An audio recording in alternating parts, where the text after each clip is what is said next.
Hoy se celebra el día de Pentecostés. ¿Cuántos han escuchado del día de Pentecostés? Y si no, pues yo les voy a explicar lo que es. Pues mire, la fiesta de Pentecostés era la fiesta, una de las fiestas de los judíos. Ah, pero eso es de los cristianos. No, eso era de los judíos. Estaba la fiesta de la Pascua, donde se conmemoraba, ¿verdad?, el Passover, cuando el ángel de la muerte mató a los primogénitos de Egipto, pero ellos comieron un cordero y pusieron la sangre y el ángel de la muerte pasó y no tocó a los primogénitos de Israel. Y entonces estaba la fiesta de Pentecostés, que era la fiesta donde se traían los frutos de las cosechas. Por eso es que cuando vamos a ver en el marco que vamos a hablar hoy, en Hechos 1 y 2, había tanta gente en Jerusalén, porque era una fiesta de los judíos. Y ellos venían de todas partes, de lejos, y venían, y de todas lenguas y regiones, y venían a Jerusalén, porque ahí era donde se adoraba a Dios, donde estaba el templo, y venían entonces a traer sus frutos y sus ofrendas. Así que esa era la fiesta de Pentecostés. Pero como todas las fiestas y todas las cosas del Antiguo Testamento redimen y hablan de Jesús, entonces ese día fue el que Jesús y el Padre y el Espíritu Santo escogieron para derramar y para que los discípulos recibieran la promesa en el nombre de Jesús. Así que eso es lo que se celebra el día de Pentecostés. Así que si vamos a Hechos, al libro de Hechos, el Nuevo Testamento, ¿verdad?, está compuesto de los evangelios, de Hechos y después de todas las cartas escritas por los diferentes apóstoles, pero donde la mayoría de ellas fue escrita por Pablo. Que Pablo no anduvo con Jesús. Pablo tuvo después la aparición de Jesús, después que Jesús ya había resucitado y se había ido. Pero el libro de Hechos, en los evangelios, hay 4 evangelios, donde 4 diferentes personas relatan las mismas historias. Dicen que hace falta solamente 2 testigos para confirmar que algo sea veraz. Sin embargo, Dios, como sabe los cabezones que somos muchas veces, ¿verdad?, los humanos, dijo, no le voy a dar 2, le voy a dar 4. 4 evangelios donde se relata de diferentes perspectivas, porque cada uno, de acuerdo a su estilo, escribía, pero básicamente confirman todos los hechos de la vida de Jesús mientras anduvo en la tierra. Así que los 4 evangelios hablan de los hechos de Jesús. Pero entonces, después de los evangelios, viene el libro de Hechos. ¿Y qué son? Los hechos de los apóstoles. Porque Jesús quiere demostrar que igual que Él anduvo en la tierra, con esta promesa, con esto que se celebró el día de Pentecostés, nosotros se nos ha dado la potestad y la autoridad de hacer los mismos hechos que hizo Jesús. A nosotros se nos ha dado la potestad y la autoridad cuando recibimos el bautismo del Espíritu Santo y somos obedientes a Dios en recibirlo y creerlo y vivir una vida conforme que le agrada a Él. Entonces nosotros, Él dijo, cosas mayores que las que yo he hecho, ustedes harán. Porque Dios, Jesús, mientras anduvo como hombre en la tierra, Él no anduvo en su divinidad. Los milagros que Él hacía no eran porque Él era Dios. Era porque Él tenía el Espíritu Santo dentro de Él. Porque cuando Él fue bautizado, recuerdan, cuando Él fue al río Jordán y entonces Juan lo bautizó, ¿qué pasó? Descendió como paloma el Espíritu Santo. Y Dios dijo, este es mi Hijo amado, en el cual tengo contentamiento. Y entonces el bautismo del Espíritu Santo fue sobre Él. Así que Él fue el primero bautizado en poder y en fuego. Y en ese poder y fuego fue que entonces Él realizó milagros. Si ustedes se fijan, después de ese bautismo, entonces Él se fue 40 días en ayuno. Y después fue que su ministerio empezó con milagros y con prodigios. Pero aún Jesús modeló lo que vamos a ver el día de hoy. Aún Jesús tuvo que ser bautizado con el poder del Espíritu Santo y entonces fue que pudo crear los milagros. Porque cuando Él anduvo en la tierra, Él no anduvo en su divinidad, porque Él quería demostrar que con el poder del Espíritu Santo nosotros también podíamos hacer lo mismo que Él. Su plan de redención fue perfecto. Y por eso, cuando Él le iba diciendo a los apóstoles y le decía, me tengo que ir. Y entonces Pedro le dijo, no, maestro, no te vayas. No te vayas porque ¿qué vamos a hacer? Nos quedamos solos. Y él le dijo, apártate de mí, Satanás. Qué fuerte, ¿verdad? Porque les conviene que yo me vaya. Les conviene porque Jesús, mientras anduvo en su humanidad, era uno. Pero cuando se fue y ascendió a la diestra del Padre, entonces se convierte en Padre, Hijo y Espíritu Santo. Y él dijo, les conviene que yo me vaya porque les voy a enviar la promesa del Espíritu Santo, que es omnipresente, que es omnisciente, que todo lo sabe, todo lo ve. Es el poder de Dios en nuestras vidas. El poder que nos hace diferentes como iglesia. El poder que nos hace diferentes como cuerpo de Cristo. Es hora de que nos levantemos, que dejemos el doble ánimo, que dejemos la doble mente, que digamos sí o no. Y estamos con un pie aquí y un pie allá. Que nos entreguemos totalmente a Dios de una sola mente. Amén. Así que vamos a ver que entonces básicamente lo que ocurrió en Hechos capítulo 1, el apóstol Lucas está escribiendo de lo que pasó. Y él dice que cuando Jesús murió y resucitó el tercer día, anduvo 40 días en Jerusalén, reuniéndose con los apóstoles y dándoles múltiples pruebas. Volvemos, cabezones, ¿no? Dándoles múltiples pruebas de que era él y que él estaba vivo. Pero también les habló del reino. Y ya ellos pudieron entender muchas cosas diferentes. Porque recuerden que el pueblo judío esperaba un rey en una carroza con un ejército poderoso que viniera a derrotar al imperio romano. Pero eso no fue lo que vino Jesús. Él va a venir así. Él va a regresar así. Pero en ese momento no. Él venía como el cordero inmolado para redimir al mundo. Gloria a Dios. Así que vamos a Hechos 1:4. Y una de las ocasiones que él estaba con ellos, comiendo durante esos 40 días, les ordenó lo siguiente. ¿Se lo sugirió? No. ¿Qué hizo? Se los ordenó. Hay una diferencia entre cuando Dios te sugiere algo y Dios ordena algo.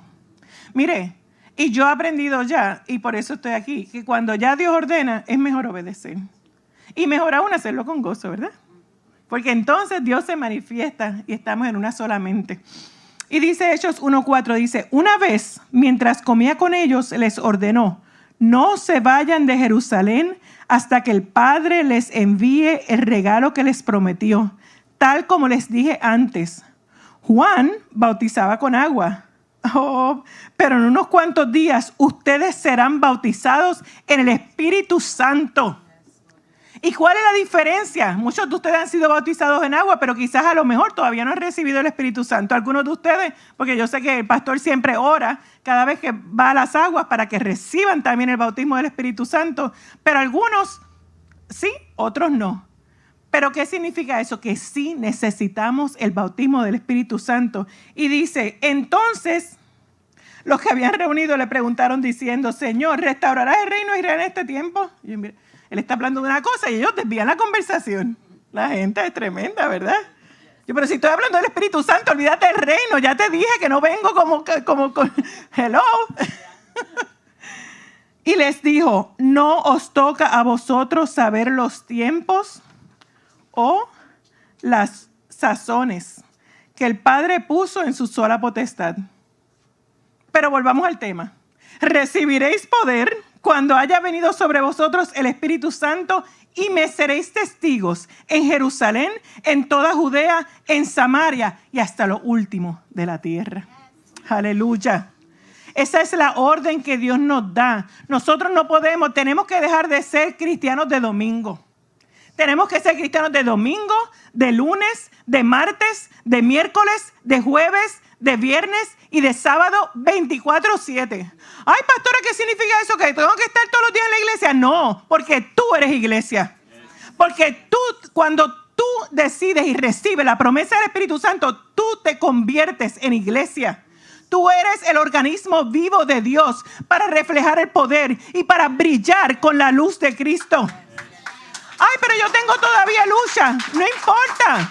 El poder te ayuda a vencer esas luchas. Jesús mismo dijo, en el mundo tendréis aflicciones, pero confiad, yo he vencido el mundo. Y ese mismo poder que tenía Jesús para vencer el mundo, nos lo dio a nosotros con la promesa del Espíritu Santo.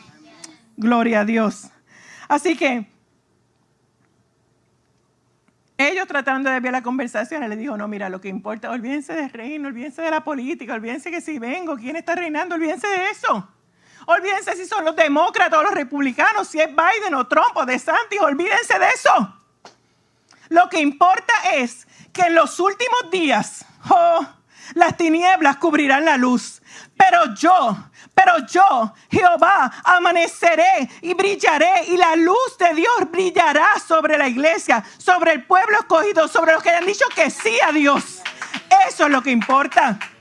Porque nuestro reino, sí, nosotros tenemos que ser obedientes a las leyes. Seguro, nosotros tenemos que respetar las leyes, pero siempre y cuando no vayan en contra de la palabra de Dios. Porque el día que me diga un gobernante que yo no puedo predicar, le digo no, mayor es el que está en mí que el que está en el mundo, porque mi reino no es de este siglo y Dios me ordenó a predicar. Amén.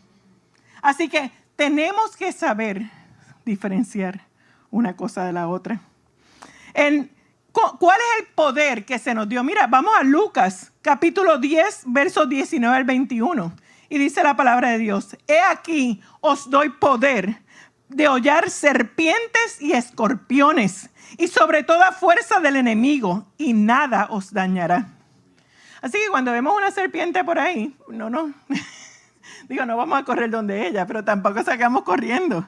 Nosotros tenemos que saber, es verdad que puede ser en el mundo físico, porque aún el apóstol Pablo, cuando vemos en el libro de Hechos, cuando él tuvo un viaje, estaban en una hoguera en la playa y apareció una serpiente venenosa, lo picó. ¿Y qué pasó? Él se sacudió la serpiente. Y ellos decían, Dios mío, este hombre tiene que estar bien mal con Dios, porque mira, hasta una serpiente. Pero no, Dios le había dado el poder para que aún la serpiente no le hiciera daño. Y cuando nosotros entendemos que Dios nos ha dado poder sobre toda fuerza del enemigo, nos ha dado poder para sanar a los enfermos, nos ha dado poder para orar por el que tiene necesidad, se manifiesta todo. Yahweh se manifestará. Rafa, el sanador, se manifestará. Jireh, el proveedor, se manifestará. Shaddai, el todopoderoso, se manifestará. Elohim se manifestará. Todo. Es más, yo lo cambié, yo digo, se manifiesta ya. Se manifiesta ya. Sí se manifestará, pero yo quiero que se manifieste ya. Porque nosotros somos los que tenemos el poder para que se manifieste. Cuando entendemos que cada uno de nosotros tiene ese poder, entonces podemos dejar una vida y vivir una vida que esté fuera de todo temor. Ya no vamos a tener más ansiedad. Ya no vamos a tener más depresión. Ya podemos vivir lo que dice Mateo 6. No se preocupen por qué van a comer o qué van a vestir, porque yo soy su Padre. Lo que tenemos que hacer es obedientes. Por eso dice, buscad primeramente el reino de Dios y su justicia, y todo lo demás que es secundario os será añadido. ¿Y qué es buscar el reino de Dios y su justicia? Buscar ser obedientes a lo que dice Dios. No resistirnos más al llamado de Dios. Si mejor es servir a Dios que servir a los hombres. Aleluya. Así que luego de esos 40 días que Jesús estuvo, Él fue, le dijo a los discípulos, bye bye, nos vemos luego. Y subió en una nube. Y habían 2 varones vestidos de blanco. Probablemente 2 arcángeles del ejército de Dios. Y me imagino que los discípulos se pusieron tristes. Porque volvemos. Probablemente había muchos y ahí se van yendo. Ay, se nos fue de nuevo. Después que estábamos acostumbrados. Pero ¿y por qué él hace eso? ¿Por qué se va? Ya se los dijo. Les conviene que yo me vaya. Y les dijeron, varones galileos, ¿por qué están mirando al cielo? Este mismo Jesús que ha sido tomado de vosotros al cielo, así vendrá como lo habéis visto ir al cielo. O sea, que por eso es que decimos que en una nube regresará. Oh, pero regresará con carro de guerra. Oh, pero regresará como el gran soldado, como el gran general, con la espada, aleluya, con el muslo tatuado, aleluya, con todo el poder y gloria de lo que los israelitas esperaban. En el nombre de Jesús. Qué maravilloso cuando eso ocurra. Así que vamos a ver entonces, en ese momento dicen que habían muchísimo, porque por 40 días, recuerden que Jesús estuvo predicando por 3 años. Jesús estuvo haciendo obra. Y por esos 40 días entonces regresaron muchos. Pero cuando Él subió en la nube, probablemente hubo unos cuantos que dijeron, ay bendito, se fue de nuevo. Qué problema. Y probablemente se fueron.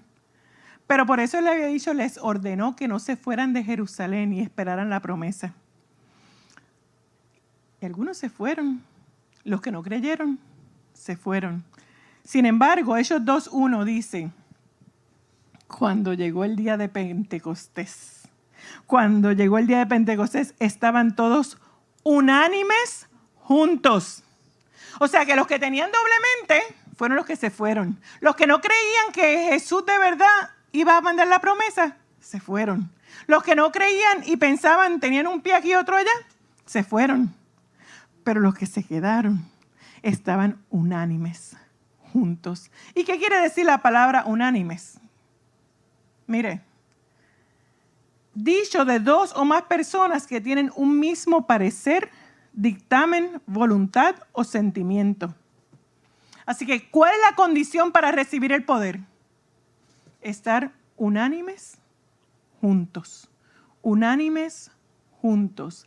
Creyendo en lo que dijo Jesús, creyendo en lo que habló Jesús, creyendo en su palabra, creyendo de una sola mente.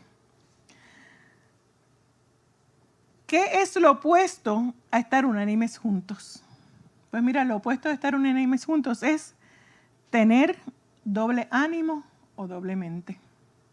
¿Cómo yo sé si estoy? Pues cuando tenemos doble ánimo o doble mente. Dice Santiago capítulo 1, versos 6 al 8. Pero pida con fe, no dudando nada, porque el que duda es semejante a la onda del mar, que es arrastrada por el viento y echada de una parte a otra. Ay, pero es que todavía yo no he recibido. Pues, pídelo, síguelo pidiendo, pero con fe, sin dudar. La incredulidad es el antídoto de la fe y es lo que hace que no podamos recibir. La duda, la incredulidad. Y dice también, si vamos a Santiago 4:8, dice, acercaos a Dios y Él se acercará a vosotros. Fíjense que hay una condición. ¿Qué es primero? Nosotros somos los que tenemos que acercarnos a Dios. Porque Él ya lo hizo todo. Él ya lo hizo todo en la cruz del Calvario. Ya Él redimió, ya Él dio sanidad, ya Él dio el poder, ya Él dio todo lo que necesitamos. Pero Él, cuando nosotros nos hacemos, Él está ahí. Él está ahí esperando. Pero Él es un caballero. Y Él lo dijo, he aquí estoy a la puerta y llamo. Si alguno oye mi voz y abre la puerta, yo entraré en Él y cenaré con Él y Él conmigo. Pero Él toca. Y entonces nosotros somos los que tenemos que abrir la puerta. Nosotros somos los que tenemos que acercarnos a Él. Él es un caballero. Él está sentado en su trono. Él está simplemente esperando que nosotros pongamos a sus enemigos al estrado de sus pies. Eso es lo que espera nuestro Dios de nosotros. Y dice, pecadores, limpiad las manos. Y vosotros, los de doble ánimo, purificad vuestros corazones. Fíjese, le está hablando a los pecadores. Ay, nosotros somos pecadores. No, si usted ya vino el Señor Jesús, Jesús lo redimió y usted ha sido lavado por la sangre del Cordero y usted es un redimido. Usted es padre del pueblo escogido. Ya usted no es un pecador porque ya, si recibe la promesa, Dios le dio el poder para vencer el pecado. Así que le está hablando primero a los pecadores y le está diciendo, limpien sus manos, dejen de pecar. Pero entonces también le está hablando al pueblo de Dios y le dice, vosotros los de doble ánimo, porque Él ve que la tibieza del corazón, por eso decía en Apocalipsis, a los tibios los vomitaré. Porque mejor es estar frío que estar tibio. Porque el frío todavía tiene chance de llegar a ser caliente. Pero el tibio está en dos aguas. El tibio es el de doble ánimo. El tibio está con un pie aquí y otro pie allá. No, yo sirvo a Dios a mi manera. No como dice la Biblia, es a mi manera. Cuando yo diga y como yo quiera. Y eso es altivez. Y Dios no se agrada de eso. Eso es tibieza. El día que nosotros decidamos ser de una sola mente, obedecer a Dios a la manera que dice la Biblia y ordenar nuestros pasos, entonces vamos a recibir todo lo que Dios tiene para nosotros. Así que, ¿cómo nosotros purificamos nuestro corazón entonces? Porque básicamente el antídoto a ser de doble ánimo o de doble mente, nosotros los que ya creemos en Dios, es limpiar y purificar nuestro corazón. Purificar nuestro corazón en la Biblia simplemente significa tener una lealtad indivisa a Dios. Ser leales y ser fieles y serle decir lo que tú quieres que yo haga, yo lo haré. Mire, hermanos, esa ha sido nuestra vida desde que vinimos al Señor. Había una canción, era de Peregrino, ¿verdad? Yo quiero lo que quieras para mí, lo que tú me pidas he de hacer, pues yo sé que sabes lo que es mejor. Yo quiero lo que quieras tú. Es una canción hermosa. Y Dios, ese ha sido nuestro clamor. Que nos hemos caído en el proceso, 1000 veces. Que hemos hecho las cosas incorrectas, 1000 veces. Pero qué bueno que la palabra dice que 7 veces al día el justo cae, mas todas el Señor la levanta, aleluya. Así que no me voy a quedar caída, no voy a decir, ay, pequé, voy a echar fuera el perfeccionismo y voy a aceptar la gracia de Dios, aleluya. La gracia que me levanta. Pero tengo que estar de una sola mente. Y decir, Señor, yo te voy a ser fiel, yo te voy a servir. Lo que tú me digas, aunque en mi carne yo quiera otra cosa, aunque yo quiera y yo diga no. Ya me cansé de los cabezones, ya me cansé de la gente que hable, ya me cansé de todos los chismosos, ya me cansé de los tóxicos. Así que dejo la iglesia y me voy a levantar mi propio negocio porque yo tengo el conocimiento, yo tengo esto y lo otro. Y Dios ahí, ajá. Ok, vamos a ver si es verdad. Hasta que Dios viene y coge el corazón de uno y de repente digo, Señor, ¿qué es lo que tú quieres que yo haga? Y cada uno de ustedes tiene una contestación diferente. Pero cuando nosotros decimos sí al llamado de Dios en el área que sea, aunque nos duela en otras áreas, entonces se manifestará. Jireh se manifestará. Rafa se manifestará. Yahweh se manifestará. Y entonces Dios pone todo en orden. Pero mientras no lo hacemos, pues entonces seguimos dando cosas contra el aguijón. Por eso Jesús mismo tuvo que aparecérsele a Pablo, porque Pablo era fuerte. Pablo era duro de cerviz y Pablo se dedicó a atacar a los cristianos y los mataba y los perseguía y pedía cartas para ir por las ciudades. Todo el mundo le tenía terror a Pablo. Y cuando iba a una de las ciudades, por eso entonces iba, Jesús mismo ya venía a liquidarlo. Pero le dio una última oportunidad. Y le dijo, Pablo, ¿qué haces? ¿Por qué me persigues? Dura cosa te es dar cosas contra el aguijón. Y gracias a Dios, Pablo en ese momento entendió y recibió de Dios y vio a Jesús. Y dijo, perdón, Señor. Y su vida cambió totalmente. Así que sí es posible. Por eso yo oro por un encuentro con Dios. Para mis hijos, un encuentro con Dios. Para mi comunidad, un encuentro con Dios. Porque un encuentro con Dios cambia toda tu vida. Cuando Dios, y tú ves Dios y dices, Señor, pero también tú te puedes acercar con Dios y decirle, Señor, en realidad, yo trato de llenar mi vida con el trabajo, o trato de llenar mi vida con las fiestas, o trato de llenar mi vida con los deportes, o trato de llenar mi vida con las metas materiales y no me llenan. Señor, ¿qué es lo que tú quieres que yo haga? Porque entonces cuando nosotros nos acercamos a Dios, entonces Dios se acerca a nosotros y limpia nuestro corazón y quita la doble mente y quita el doble ánimo. Y si aún todavía estamos luchando con algún pecado, si todavía estamos luchando con alguna adicción, si todavía luchamos con un mal carácter, entonces Dios es capaz de transformar. Aleluya. Así que, mire,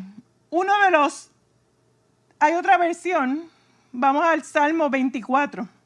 3 al 4, que habla rapidito del poder del purificar el corazón. Y dice, ¿quién subirá al monte de Jehová? Entendamos que en el Antiguo Testamento el monte de Jehová era sinónimo de la presencia de Dios. Es quién estará en la presencia de Dios. ¿Y quién estará en su lugar santo? Nuevamente, el lugar santísimo estaba reservado para el sacerdote. Pero gracias a Dios Jesús rompió el velo, abrió y ahora nosotros podemos entrar al lugar santísimo. Y dice, el limpio de manos y puro de corazón. ¿Recuerdan el verso anterior que decía, limpiad las manos los pecadores y purifiquen su corazón, los de doble ánimo? En el Salmo vuelve y confirma la condición para estar unánimes juntos, limpios de manos y puros de corazón. ¿Y quiénes son esos? El que no ha elevado su alma a cosas vanas, ni jurado con engaño. Hay otra versión que dice, el que no ha elevado su alma a ídolos. El alma es donde residen las emociones, donde está la mente. Y cuando nosotros, el alma... Cuando nosotros decimos en nuestra mente que nuestra manera de ser y nuestra manera de pensar y nuestra manera de hablar es mejor que la manera de Dios, nosotros nos estamos poniendo como ídolos por encima de Dios. Estamos poniendo nuestra forma, no que mi cultura, no. Nunca la cultura puede ir por encima de Dios. La cultura terrenal no tiene que ver nada con el reino de Dios. El reino de Dios tiene que Trump no el presidente, sino él, estar por encima, triunfar sobre la cultura. Y esto habla para los boricuas, para todas las culturas, ¿verdad? Pero digo boricuas porque, yo soy boricua, para que tú lo sepas. No hay problema, pero el reino de Dios va por encima. El reino de Dios va por encima de la cultura, de los boricuas, de los venezolanos, de los colombianos, de los mexicanos, de los cubanos, dominicanos. ¿Hay una canción? Tejanos, alemanes. Gloria a Dios. Así que, mire, uno de los valores que caracteriza a esta iglesia es autenticidad. Y yo lo defino como autenticidad es what you see is what you get, no fakeness. Y eso es lo que Dios espera de nosotros. Dios quiere que nos quitemos las máscaras. Dios quiere que cuando vayamos delante de Dios, vayamos con un corazón sincero y decirle, Señor, ya estoy cansado de vivir una doble vida. Señor, ya estoy cansado porque las fuerzas se agotan. Cuando uno trata de vivir la vida a la manera de uno y no a la manera de Dios, viene el cansancio, viene el burnout. Y Dios dice, ven a mi presencia, refréscate en mí, limpia tus manos, purifica tu corazón. Deja a un lado la mentira, ya no seamos fake. Qué maravilloso. Así que regresamos a Hechos 2 y vemos las condiciones y el corazón de los discípulos para recibir la promesa. Y en Hechos 2, capítulo 1 al 6 dice, cuando llegó el día de Pentecostés, estaban todos unánimes juntos. Ya están todos los que están limpios de manos y puros de corazón. Y de repente, vino del cielo un estruendo como de un viento recio que soplaba. Un viento recio. Oh, maravilloso. El cual llenó. El cual llenó toda la casa donde estaban sentados. Y se les aparecieron lenguas repartidas como de fuego. Por eso es que decimos fuego, sí, fuego y poder. Lenguas repartidas se posaron así. ¿Recuerdan cuando les hablé de Jesús? Que vino la paloma y se posó sobre él. Pues entonces también hubo una manifestación. Porque sí, en el mundo espiritual ocurren unas cosas, pero también a Dios le place que del mundo espiritual vengan entonces al mundo natural. Y ese día él tenía que enseñarles a ellos lo que era la promesa. Recuerden que todavía ellos no habían recibido el poder. Todavía ellos estaban, muchos de ellos, pero gracias a Dios que fueron. La primera condición, mira hermanos, la primera condición para recibir la promesa fue que ellos fueron obedientes a la orden de Jesús. Jesús le dijo, no se vayan de Jerusalén. Ay, pero online lo puedes recibir. Sí, lo puedes recibir, sí, a lo mejor, ¿verdad? Si es porque en realidad no puedes venir. Chancletazo. Gloria a Dios. Pero entonces, ¿qué pasó? Recibieron como lenguas de fuego, como lenguas de fuego. Y dice aquí, sentándose sobre cada uno de ellos, y fueron todos llenos del Espíritu Santo y comenzaron a hablar en otras lenguas, según el Espíritu les daba que hablasen. Por eso de repente usted escucha al pastor hablando de una manera, quizás Rebeca de otra manera, quizás Evelyn, quizás cada uno que tiene el don de lengua se manifiesta de diferentes maneras. Mira hermano, yo en mi carácter personal, yo soy una persona que cuando Dios me habla algo, ¿verdad? Por lo general, hay otras cosas que no lo he sido, pero en eso, yo quiero todo lo que Dios tenga para mí. Y cuando, número uno, yo estaba en una iglesia que no hacían llamado, ¿verdad? Pero yo leí en un libro que es Romanos 10:9-10, que si confesares con tu boca que Jesús es el Señor y creyeres en tu corazón que Dios lo levantó entre los muertos, serás salvo. Así que yo estaba en un retiro y cuando vino la parte de que todo el mundo hablara, pues yo hice esa confesión de fe. Inmediatamente yo nací de nuevo. ¿Por qué? Ay, como usted lo sabe.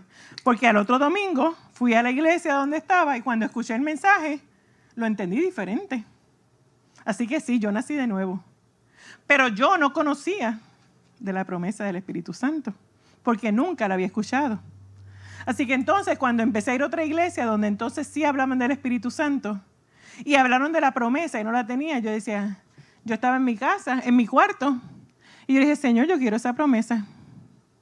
Ay, ¿qué es lo que dice? Que la pida con fe, recibiendo, no dudando. Ok. Pues Señor, gracias por la promesa y gracias por el don de hablar otras lenguas. Y racata la basunda, la papá aquí anda la jata la mata. Ay, pero pastora, sí, pues yo empecé a hablar en otras lenguas. Ay, está hablando disparate. No, yo sé que no. Porque inmediatamente yo vi cómo Dios, todo empezó a cambiar dentro de mí. Cómo todas las oraciones empezaron a contestarse. Cómo Dios me hizo madurar y crecer. Así que no podemos darle, uno de los problemas que tenemos los cristianos, especialmente los cristianos intelectuales, es el overthinking, sobrepensar. No, pero tiene que ser así o tiene que ser. Deja de pensar, apaga la mente por un rato y recibe la promesa de Dios en esta hora, si no la tienes. Porque la promesa de Dios es el poder. Así que, ¿qué ocurrió en esos primeros capítulos cuando ellos recibieron el poder? Vimos que hablaron otras lenguas, pero no solamente eso. Entonces se levantó Pedro. ¿Quién era Pedro? Pedro era un pescador. Para ser pescador no necesitabas educación. Pablo era casi abogado. O sea, la educación que tenía Pablo era que había estado sentado a los pies de Gamaliel. Él era fariseo de fariseos. Y Dios dentro de todo, fíjense, Dios no necesita nuestra educación para usarnos, pero Dios va a usar lo que nosotros tenemos para entonces su gloria. Entonces, Pedro no tenía la educación de Pablo, pero Pedro sabía lo que era pescar. Y Jesús cuando lo llamó le dijo, ya no vas a ser más pescador de peces, pero vas a ser pescador de hombres. Entonces, ¿qué pasó? Cuando vino la promesa sobre Pedro, ¿qué fue lo primero que él hizo? Dios lo transformó de modo tal que un hombre que probablemente no tenía mucho poder en la lengua, no tenía oratoria, porque ese no era su trabajo, que iba a hablar con los peces. Los hombres van a pescar el 17. Yo no creo que tengan que hablar con los peces ni hablar mucho para pescar. Es más, tienen que estar calladitos. Calladitos se ve más bonito para que los peces entonces, ¿verdad? Cojan el anzuelo. Así que estamos hablando de un hombre que no tenía educación, de que tenía que estar callado y de repente el poder de Dios lo transformó de ser un pescador a ser un predicador. Y en ese primer mensaje, ¿usted sabe cuántas personas aceptaron a Jesús? 3,000 personas en el primer mensaje de Pedro. ¿Acaso Pedro es mejor que tú? No, Pedro simplemente fue obediente y creyó al llamado, aceptó el llamado, recibió la promesa y el poder de Dios se manifestó. Dios quiere hacer lo mismo con cada uno de nosotros. Ya yo entendí que mi función es motivarte y enseñarte para que entiendas cuál es el potencial que Dios tiene en tu vida. No puede ser que sea el púlpito, pero puede ser que sea en tu trabajo, puede ser que sea en tu comunidad, puede ser que sea con tus hijos, puede que sea en tu negocio. Dios te dio el poder, así que deja ya las excusas. Es que no puedo dejar esto. Sí, recibe el poder de Dios y puedes. Solo no, pero con el poder de Dios que transforma. Ese poder es el que rompe las ataduras en tu vida. Ese poder es el que cambia tu carácter. Ese poder es el que cambia los deseos de tu corazón. Oh, mis oraciones toda la vida han sido así, Señor. Esto es lo que mi carne desea. Pero dime qué es lo que tú quieres. Y si esto no es lo que tú quieres, quita el deseo en mi corazón. Y cuando uno ora así, Dios lo hace. Dios lo hace. Dios nos ha dado el poder para hollar serpientes, el poder para por eso es que dice la serie que el pastor estaba enseñando, porque Dios no nos ha dado espíritu de cobardía, sino de poder, de amor y de dominio propio. Pero todo eso viene con la promesa del Espíritu Santo. Así que se convirtieron 3,000 personas y su mandato a los que creyeron fue: arrepentíos y bautícese cada uno de vosotros en el nombre de Jesucristo para perdón de los pecados y recibiréis el don del Espíritu Santo. Y dice también que perseveraban en la doctrina de los apóstoles, en la comunión unos con otros y en el partimiento del pan y en las oraciones. Miren la diferencia. Recibimos el poder y entonces podemos vivir la vida cristiana. Pero hay un orden invertido en la iglesia.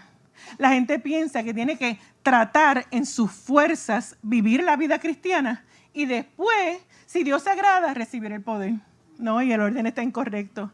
Nunca vas a poder agradar a Dios si no tienes el poder del Espíritu Santo. Eres salvo. Tienes salvación. Pero ¿por qué quiero vivir con solo salvación y no vivir y manifestar la plenitud de Dios? Yo no sé a lo que Dios me llamó. Pídele que te lo revele. Pídele la promesa. Pídele el poder y Él te lo va a revelar. Empieza gateando, después caminando y después corriendo. Pero hay personas que Dios, por eso a veces Dios no revela todo de principio. Porque hay personas que de repente Dios les revela: yo te quiero llevar a este lugar, y ya quieren llegar. No, hermano. Mira, el primer mensaje que yo prediqué hace fue más de 30 años. Y yo prediqué el libro de Nehemías completo en una noche, en una hora. Es un desastre. Pero ¿qué pasa? Fui fiel. Y después Dios fue enseñándome. Fui escuchando a otros predicadores, fui aprendiendo, fui buscando feedback. A lo mejor en su trabajo, Dios le ha pedido, a lo mejor Dios tiene un negocio, una idea que le ha dado. Pero usted necesita el poder del Espíritu Santo para que ese negocio no sea la manera suya, sino la manera de Dios. Y si a lo mejor su negocio no está funcionando como debe funcionar, es que a lo mejor tiene que preguntarle a Dios y decirle, Señor, no es solamente darte el diezmo, es que el negocio tuyo es completo, así que cada decisión tengo que pedirle al Espíritu Santo que me diga cómo hacerla. Y a lo mejor en tu trabajo estás teniendo situaciones con tus compañeros de trabajo, estás teniendo situaciones, pero en ese momento tú le dices, Señor, yo necesito el poder de Dios para que tú, Señor, me digas cómo hacer mi trabajo y para yo poder ser luz de Cristo en el trabajo. Para eso es el poder de Dios. No es para que nosotros vengamos los domingos y nos gocemos en la presencia de Dios y se nos suban los pelos, los goosebumps. No, eso está bueno, seguro que sí. Pero si no, nos convertimos en adictos de la presencia de una vez a la semana, venir a recibir nuestro fix espiritual. No podemos. Eso tiene que ser una relación diaria. Eso tiene que ser que nosotros podemos venir a la presencia de Dios y decirle, Señor, y que la presencia de Dios venga. Y no necesitamos estar 4 horas en oración para eso. Hay gente que Dios lo llamó a eso, pero no necesariamente. Así que yo les digo en esta hora, tenemos que tener una fe sencilla, una fe limpia, una fe con un corazón limpio para recibir el poder de Dios. Tenemos que dejar de ser de doble mente y dejar de ser de doble corazón. Tenemos que tener nuestro corazón limpio, una fe pura, una fe sencilla